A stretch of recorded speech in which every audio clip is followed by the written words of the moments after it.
Hi guys, and welcome to List Building Debunked.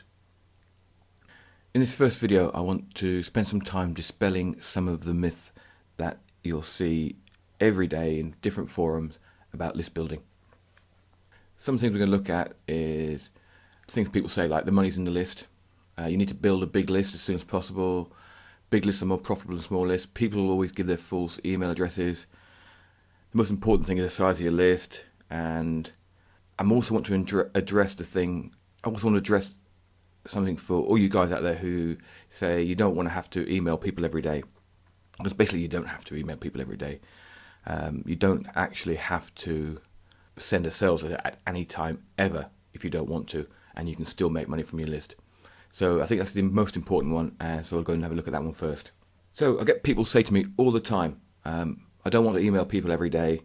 I get fed up getting all these emails. And my answer to that is you don't have to. You really don't have to be like everyone else. You don't need to sell in every email. You don't even have to sell in any of your emails. I very rarely do a sales pitch in any email. All my emails are about building relationships, talking to my subscribers, giving them information. I'll then maybe direct them to a blog post which has got more information, maybe a few videos, and then a link to any tools that I've used in the video. So I don't email out every new product that's released.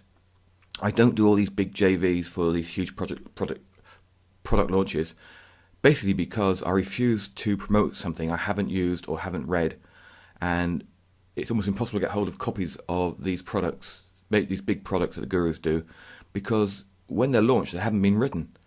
They launch a product, sell the product, then they write it. So I refuse to do anything like that. So you do not need to be like everyone else. Here's a list of my recent emails to my main list. On May the 5th, I sent one called Hacked. On May the 16th, this simple trick earned me an extra 20%. On the 3rd of June, say goodbye to Google.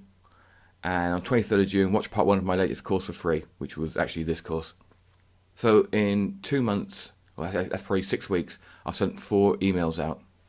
This is just a summary of what each email was about and how I made money from it. Right, the hacked email, went from the email about being hacked and recovering from a hacking to a blog post about recovering from a hacked site, how to recover from a hacked site, lots of tips and advice, and then I did a link to a book about securing your blog so you wouldn't be hacked in the first place. The email called This Simple Trick. It was simply a blog post about some end-of-month routines that I do that ensures that every month my income can increase by 20 or 30%. It was simple, nothing to sell there, although on my blog I've got links to various products in the sidebar, so some people would have gone there, would have seen some of the links and probably bought from them. The Say Goodbye to Google was a blog post and video about using a Facebook like reveal in a blog post.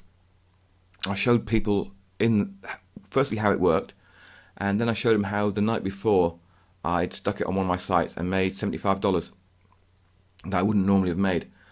And then I produced a link to the plugin, which sold quite well. And then finally the last one was watch part 1 of my course, which went to a squeeze page to get targeted buyers for this course. I showed the introduction at the top of the page. I showed the whole part 1 of the course, which was about how to acquire prospects on the page, and then after that, and only after that, I said, look, if you're interested in this and you would like to know more, the product's coming out next week, give me your details there and I'll let you know when it goes live. And that's all I did. And now I've got a list with 200-300 people who wanted to actually get this product when it went live at the cheapest possible price. So you can see none of those emails actually sold anything within the email. They all just gave information and some advice. The next one is the money's in the list. Absolutely wrong. This is the funniest one. I have to admit, when I first started, I've used this one myself a few times, but once you build a list, you actually realize that the money isn't in the list. I can have a list of 1 million people and I probably can't make that much money from it if I don't do the right things with the list. The money is actually in the relationship you build with your list. And it's your relationship that's the asset, not the list. Which is why later in the course we'll see how people with 500 subscribers can make a lot more money than people with 10,000 subscribers. So it's how you approach your list, how you talk to your list, and how you build your relationship with your list. That's where your money will be. You need to build a list. No, you really do not build a list now. What you need to do is have a plan first. When I started, I built a list straight off the bat, and quite successfully got quite a big list in the space of a week. However, outside that promotion I was doing at that point, I didn't particularly have a plan of what to do with this list. So I had, I think we'll see later, I had about 11 emails, follow-up emails queued up with not a lot to sell. I had nothing I could promote to my list. I had my forum, so I set up a $1 trial and tried to get people to sign up to that, but I hadn't planned it. Now, when I build a list, I have a plan for 4 to 6 months ahead of exactly what I'll send the people who sign up for the list, exactly what offers I'll make to them, what premium products I'll be able to sell to them, etc., etc. So I know exactly what my plan is before I even go and build a list. So without a clear plan, there's no point in having a list. It's just going to sit there and it'll go cold on you. So have yourself a good plan. It's the size of your list that counts. No, it's not. Once again, it's nothing about the size. It's the quality and the relationship, not the quantity. The most important thing you'll find with your list are the open rates and the click-through rates.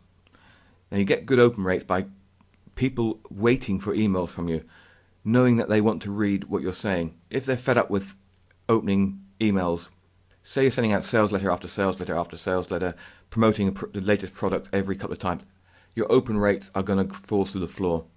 If, however, you're sending out interesting anecdotes, stories, your emails are brightening people's days, it's making them think, it's making them focus on their internet marketing or whatever niche you're in.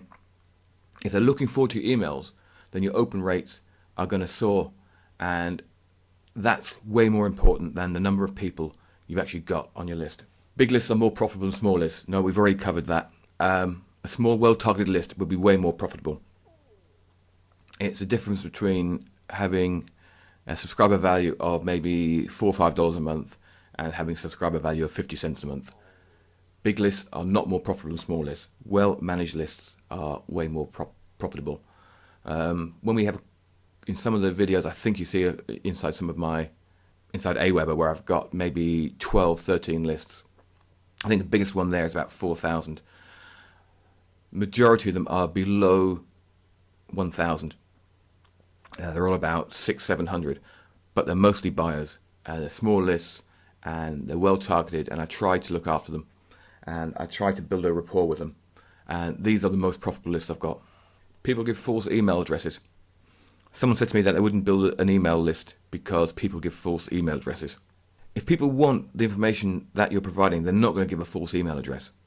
And even if they do, it doesn't make a difference, because you wouldn't want people that on your list that don't want to be there. The other thing you find is people subscribe, get a report, and then unsubscribe. I've got a great way of dealing with this. As you guys who signed up, got this course, and then unsubscribe will find out. Too late now, you've unsubscribed. What I always do is, after 3 or 4 days, I'll send out an offer of a free bonus video. And I've got a bonus lined up for this, and people get to know about it, and they know that I'm going to send them an extra bonus in a few days, and it's great pleasure. It gives me great pleasure with the people who have unsubscribed miss out on all these bonuses and all the other bits and pieces I send out. So continue doing that.